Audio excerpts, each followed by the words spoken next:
Hello, Algebra. Welcome back. In this one, I'm going to talk to you about how to simplify powers of I. So, we can use our definition and we can use our laws of exponents to help us here. So here I have I to the first, I to the second, I to the third, and I to the fourth. So I know from our laws of exponents that anything to the first power is just itself. So our first one here should be just I. And I squared is a definition, -1. But what about I cubed? We can use our laws of exponents here to help us. I know I cubed can be written as I squared times I to the first power. Because if I add 2 and 1, I get 3. And I know I squared is supposed to be -1. So now this is -1 times I to the first power. So it's -I. Same thing I can do with I to the fourth power. I can say, look, that's I squared times I squared. So that's -1 times -1. So that's just +1. Now what I would like you to do is go ahead, pause the video, and see if you can find for me I to the fifth, I to the sixth, and I to the seventh. See if you can use these things that I did here and simplify and find those for me. All right, welcome back. So if you did that, you found that I to the fifth is equal to I to the sixth is equal to -1, and I to the seventh is equal to -I.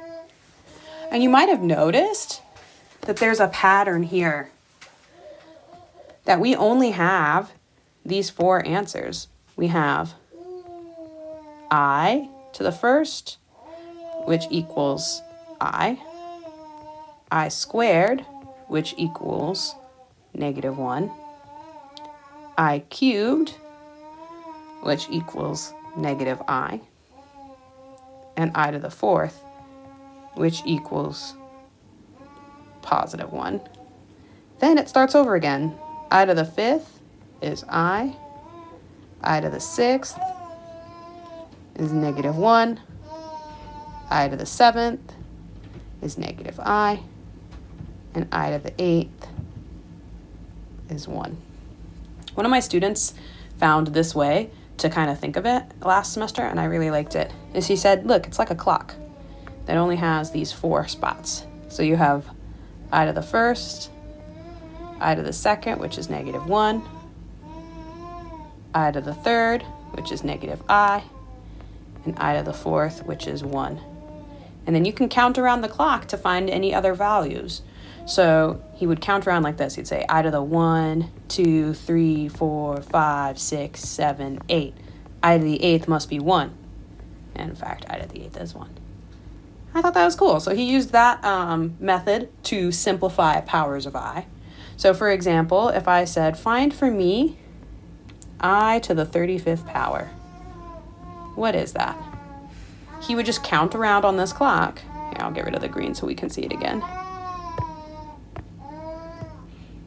And he would say, all right, I'll count. I'll do it in blue. So he would say, okay, I want I to the 35. Here's 1, 2, 3, 4, 5, 6, 7, 8, 9, 10, 11, 12, 13, 14, 15, 16, 17, 18, 19, 20, 21, 22, 23, 24, 25, 26, 27, 28, 29, 30, 31, 32, 33, 34, 35. So that must be -I. But suppose you wanted to check that answer. Or maybe you didn't feel like counting around up until 35. There's another way that you could do this. I could say, look at this. I to the 35th power.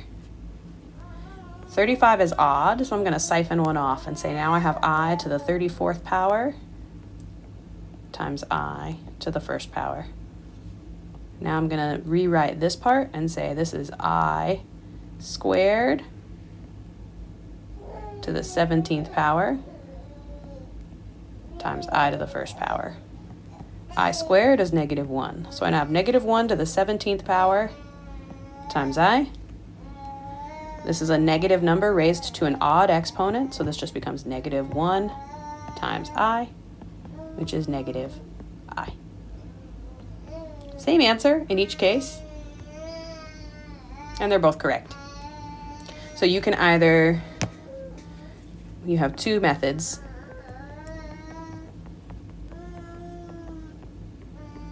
One, the clock, or two, you can use your laws of exponents.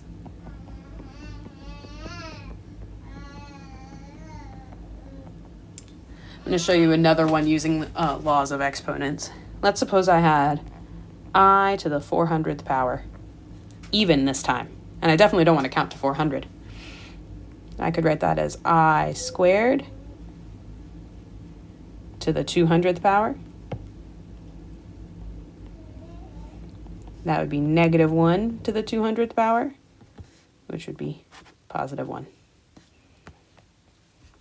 What if I had I to the 405th power? Now I'm going to do the same thing I did before. Whenever this is odd, I break it up into I to the 404 times I to the 1. Then I make that I squared to the 202nd times I. It gives me -1 to the 202nd times I. And that gives me just plain I. So that's how you simplify powers of I. Let me know if you come up with a new method. Like I said, I never did the clock method before. One of my students developed it last year, and I thought, gee, that's interesting. So I'm including it now. His gift to future math generations. So if you come